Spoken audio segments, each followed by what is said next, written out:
Hey everybody, in this video we're going to talk about enthalpy and bond energy. Specifically, how do you use bond energies to calculate the enthalpy change of a chemical reaction?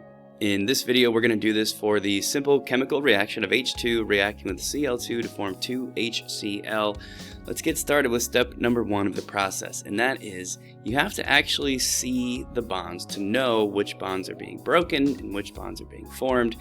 And this requires that you draw out the Lewis structures for any molecules in the reaction. H2 is a pretty simple one because there's a single bond between the two hydrogens. Same thing with Cl2, single bond between the two chlorines. So we'll list those out here underneath the reactant bonds column. And then do the same thing for the product molecules. Here the only product is HCl.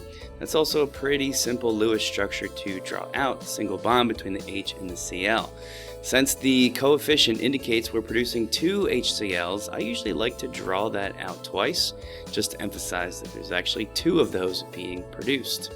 Once you can actually see all the bonds, the next thing is to look up the bond energies of those bonds. For example, a single bond between 2 hydrogens has a bond energy of 432.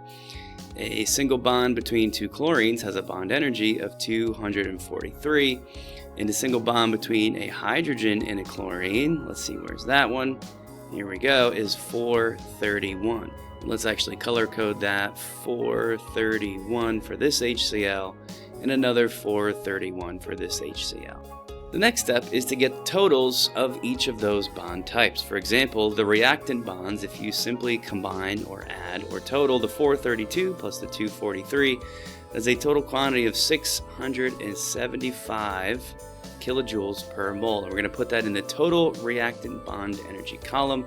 We're going to show it in blue with a positive sign. We'll circle back to that sign in a second. We're going to do the same thing with the product bonds. Let's change colors again to keep things consistent. 431 plus 431 means the total bond energies of the products is 862 kilojoules per mole.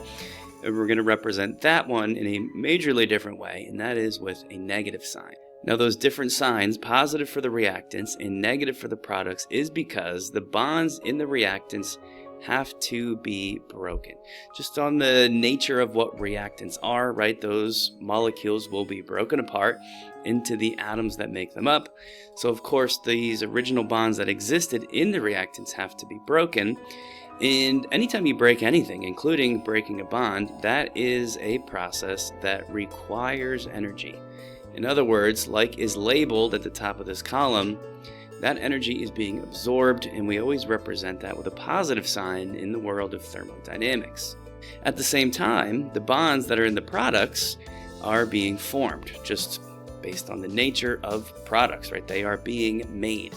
So these 2 bonds between the H and the Cl did not exist before. They are being produced or formed. At any time you are forming an attraction between 2 particles, then energy is going to be released. And in the world of thermodynamics, anytime energy is being released, we of course use a negative sign to represent that, hence the negative 862.